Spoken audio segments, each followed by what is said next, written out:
নমস্কার। সুনীল গঙ্গোপাধ্যায়ের কবিতা কেউ কথা রাখেনি। কেউ কথা রাখেনি, ৩৩ বছর কাটল, কেউ কথা রাখেনি।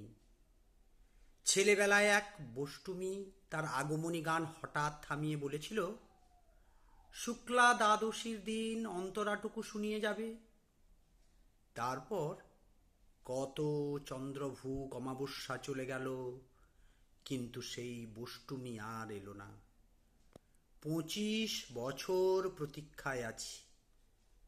মামাবাড়ির মাঝি নাদের আলী বলেছিল, বড় হও দাদা ঠাকুর, তোমাকে আমি ৩ প্রহরের বিল দেখাতে নিয়ে যাব।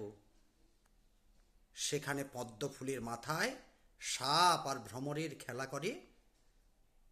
নাদের আলী, আমি আর কত বড় হব? আমার মাথা এই ঘরের ছাদ ফুঁড়ে আকাশ স্পর্শ করলে তারপর তুমি আমায় ৩ প্রহরের বিল দেখাবে? একটাও রয়্যালগুলি কিনতে পারিনি কখনো।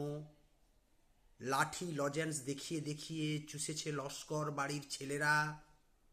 ভিখারির মতো চৌধুরীদের গেটে দাঁড়িয়ে দেখেছি ভিতরে রাস উৎসব।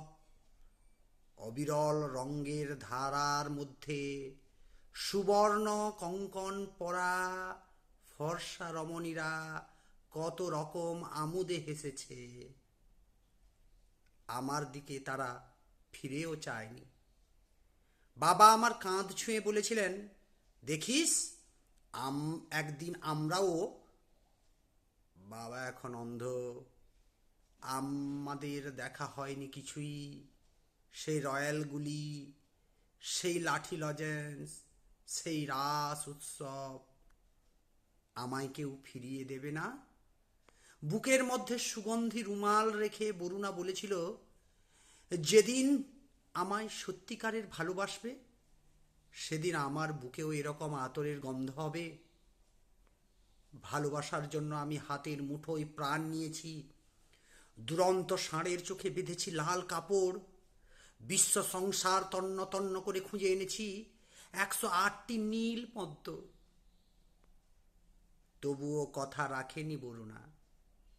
এখন তার বুকে শুধুই মাংসের গন্ধ। এখনো সে যে কোনো নারী। কেউ কথা রাখেনি। ৩৩ বছর কাটল, কেউ কথা রাখে না। নমস্কার।